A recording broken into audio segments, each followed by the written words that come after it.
Joining us now to review some of the headlines of today's newspapers from around the world is Arise News analyst Emmanuel, the Great Malabite Efeni. Great Malabite. Good morning, Ruben. Good morning, Rufai. Good morning, Victoria. Don't try what you tried yesterday. You can see that the setting today is different. Good morning, Victoria. Tundu MQ Abiola. Good morning. Ruben. Do you know what this man did to me What did you do yesterday? on international TV? Ruben, let not He's an elder. He should behave like... Ruben, let not your heart be troubled. We won't release state secret. He threatened that he would do it again. We won't release state secret on international TV. Now let's start the review with this day. Nigeria's newspaper of record. Okay. Now the lead story: Electoral Act amendment. Senate cowers. Suspends move to override Buhari's veto. To engage House constituents on next plan. President's withholding of assent a decoy, says PDP caucus. Saraki identifies options before legislature. Yes, despite the resolve and the threat by many senators on Tuesday to overrule President Muhammadu Buhari's veto of the Electoral Act Amendment Bill. The Senate yesterday backed down from its resolve. Now, other newspapers are reporting this story. Let's look at how they are reporting this story just before I make some comments. Now, the Vanguard newspaper, Electoral Act Amendment. Senators Puff, failed to override Buhari's veto, while the Punch newspaper, Electoral Act Amendment Bill, Senate backs down on overriding Buhari, refers bill to constituents. We will consult our constituents during recess. They have a role to play, says Lawan. Buhari rejected bill in order to rig 2023 poll. APC plans to manipulate results. That's the PDP speaking. Now, the Daily Independent newspaper, Senate to consult with reps, responds to Buhari in January, passes 17.12 trillion budget for 2022, adjourns plenary to January 18. National Assembly to transmit 2022 budget today, Lawan. Now, of course, let's just look at, how the Daily Trust is also reporting this story. Electoral bill, how governors scuttle senators' move to override Buhari. Well, I think everything that is happening is within the confines of the democratic process. And yes, when the senators started gathering signatures yesterday, they gathered as much as 75, we're told. Now, for those who are expecting the senators to do more than that and move, of course, the mood in the House of Representatives also has to be taken into consideration, because of what use will it be if the Senate, in order to show some bravado, override the president and the House decides otherwise? It will be an exercise in futility.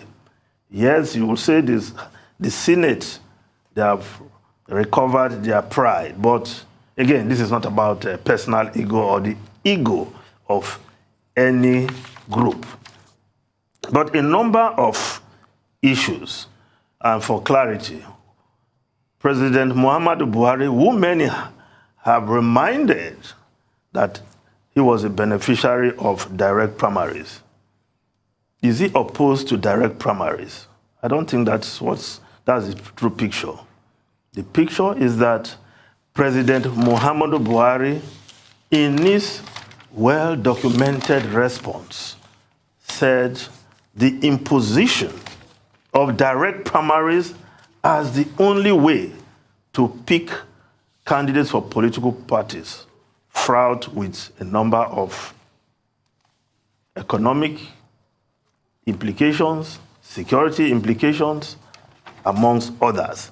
So for clarity, what the president is opposed to is the imposition in that law that direct primary is the only option available to political parties. The senators are going to consult their constituents. Isn't that part what democracy should be? You consult your constituents because you are representing the people. And they have resolved to do that. Should we now pick holes in their resolve? Yes. A senator, well, not in their people. Well, people? Let me tell you, a senator, not in this National Assembly, is not, once said that it is cheaper to fly to London on Thursday, return on Monday evening, and start plenary on Tuesday than to go to your constituency. Because when you go to your constituency, you have to unload, unpack. So are they really going to consult their constituents? But if they do, that will be the right thing, and I think we should encourage them to do that. However, it must be stated that this clause, this contentious clause, was not part of the initial debate, initial consultation, and even the public hearing. When the National Assembly Committee consulted with INEC, this issue was not even raised. Now the legislators brought this in at the last minute in their own enlightened self-interest.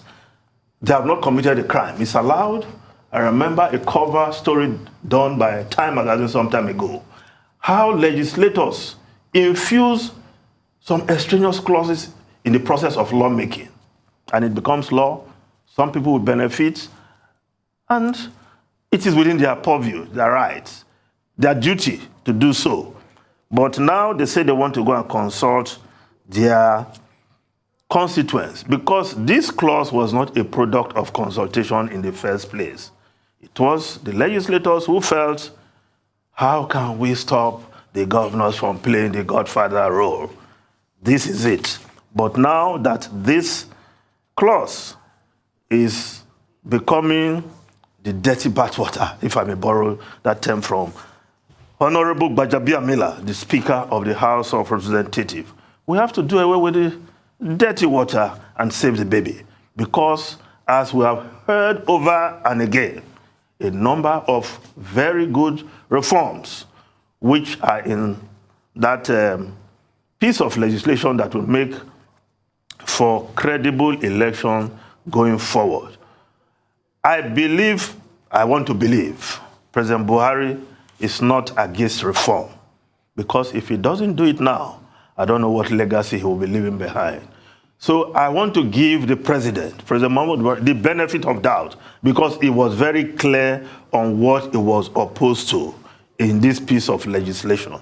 And I think the rest of us, all stakeholders, put heads together. Let's see how we can rewrite that clause to accommodate other options, or remove it totally, so that the train of progress for the democratic process, our electoral process, can move smoothly, and we can have the kind of reform we are all craving for.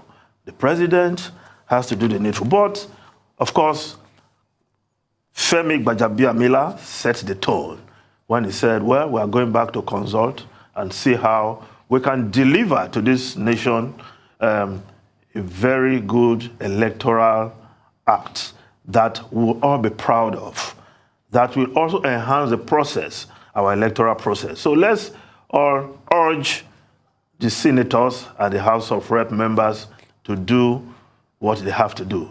So if the senators cannot muster 75 to override the president when they come back, I will not call them out. I will congratulate them for doing the needful. Ruben Rufai and Tundu. So I'd like to ask. Yes. Then why did they take the signatures in the first place? No, look, Ruben, Rufai, let me tell you. When you collect signatures, you get to 75. There can be a counter collection of signatures. Okay. And your 75 will come down, and you know you are embarking on an exercise of futility. And the governors who also have an interest, they are stakeholders. according to the Daily Trust, they also moved in, called some guys to order, and voila. So is that what they call demo in local parlance? No, you see, lobbying is part of the political process. So if you have 75 senators who are going this direction, and some governors felt, look, this is not the way to go. Let's move in, talk to our boys, those who know we can talk to, and reduce that number. If any, don't call a monkey a dog for us. Okay. I think we know the difference. Yes. When we see a monkey, we know it's a monkey. Define When we see a dog, we know that it's define your monkey and define your dog. Yes. So earlier on, I spoke about monkey jumps, the it doesn't. subtext.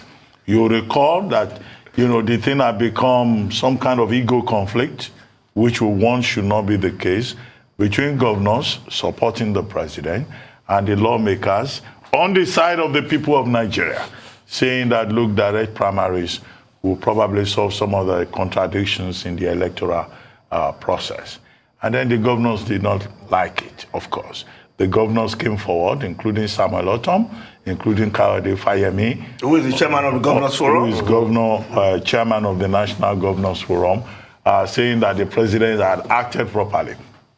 But what we have had in the last 24 hours is that Kayode Fayemi of Ekiti State, Atiku Bagudu of Kebbi State, Hope Uzodinma of Imo State, Gboyega Oyetola of Osun State, and Yahaya Bello of Kogi State have been the ones putting pressure on the lawmakers. They say they want indirect primaries by hook or crook. They say... No, I wouldn't agree with that. Just wait. It's reported, even in the nation... They want indirect primaries. It's reported in the nation. And there's nothing wrong in them wanting indirect primaries. in the nation newspaper. But I won't... I don't have nation check. But again... Go and do your review. It's in the nation newspaper. I wouldn't... So what we're saying here... I wouldn't agree with the attempt... Will you allow me to talk? Because I noticed you were talking from both sides of the mouth. So what I have said before you joined us is that those who want to derail or sabotage the will of the Nigerian people should be called out.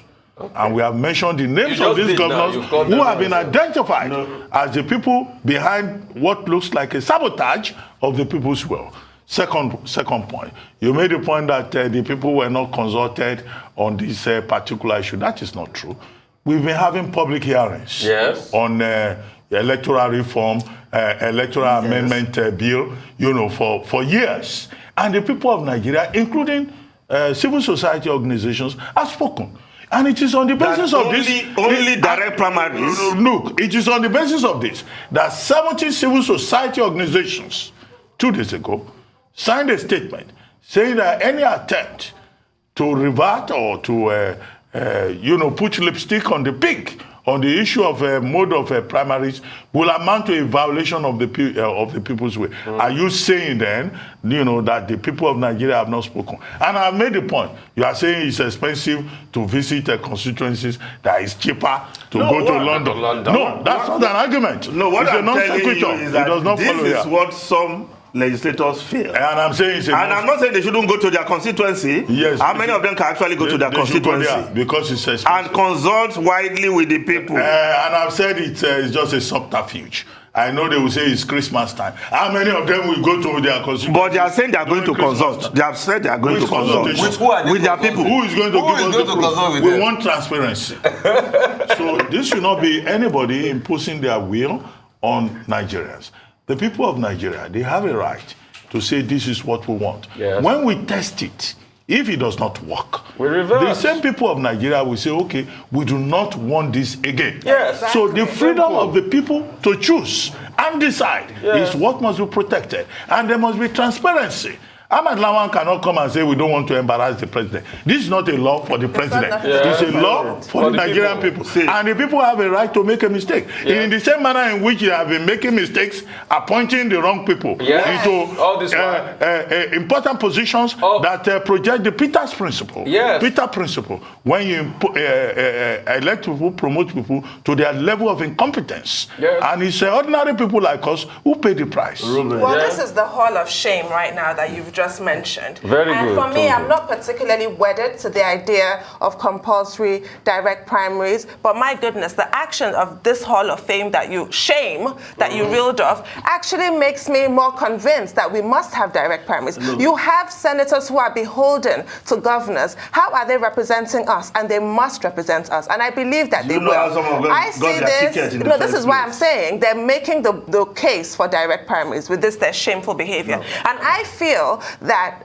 the battle is not lost at all. It hasn't even begun. Yeah. In January, I think we should all sheathe our swords and wait till January because they have to. They don't have a choice, the National Assembly. Look at what they tried to do with electronic transmission. And the people spoke out loud and clear, and they had to reverse themselves. This electoral amendment is going to happen. The president is completely on the wrong side of history. This is going to be a black mark. That is within the ambits of the law. Yeah, no, it's a black mark on his legacy. He dropped the ball on this one big time. Yes, and the will of some governors is never more than the will of Nigerians. No. Let us say it. You see, Mr. This is the problem we have in this country. Yes. In a game of golf, for you to know how good a golfer is, your first question you ask him is, what is his handicap? If he says his handicap is 27, you know he's a bad golfer. If he says his handicap is 5, you know he's a good golfer. 4, good golfer. Here, most of these people have handicaps of over 30, if there's anything like that in golf. That's the problem with this country. No, and these people with bad handicaps cannot come and do this to us. No. Yes. You see, my original position has always been that the parties should be given the option. Choose whatever. Yes, that has been my original position. Yeah.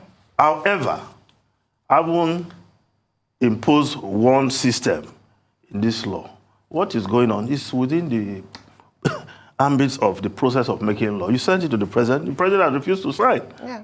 And it comes back to you. Can you do the needful? Can you override it? They had better. But from what we saw yesterday, while the senators were talking about we've raised 75, we have 75 signatures, the mood in the lower chamber or the other chamber was different. Yeah. No, one paper reported that the lower chamber put together 240 signatures. But they've gone on recess. You don't want me to mention the newspaper that reported. They were ready. Whatever, they've gone on recess. They'll be back in January. They're going to do the needful. So they don't have a choice. But if they don't override the president eventually, and they decide to put heads together to seek a way forward, I think we should encourage them to do so. Anyway, Emmanuel Efeni, we want to thank you very much. There were other issues we'll have talked about. Yes. In the UK, researchers are saying that progress has been made with Omicron. Yes. In the US, we're being told there's now a magic pill that could also help reduce hospitalization by 88%, right? And we will have loved to talk about the crisis going on at Shangirsha, Magodo area. Yeah. And the message there is that all parties concerned should just respect the judgment of the court, the Supreme Court. The Supreme Court, yes. No human being has the right to vary or reverse the Supreme Court. Only the Supreme Court can reverse itself. So the government of Lagos State has to comply with that. Anyway, thank you.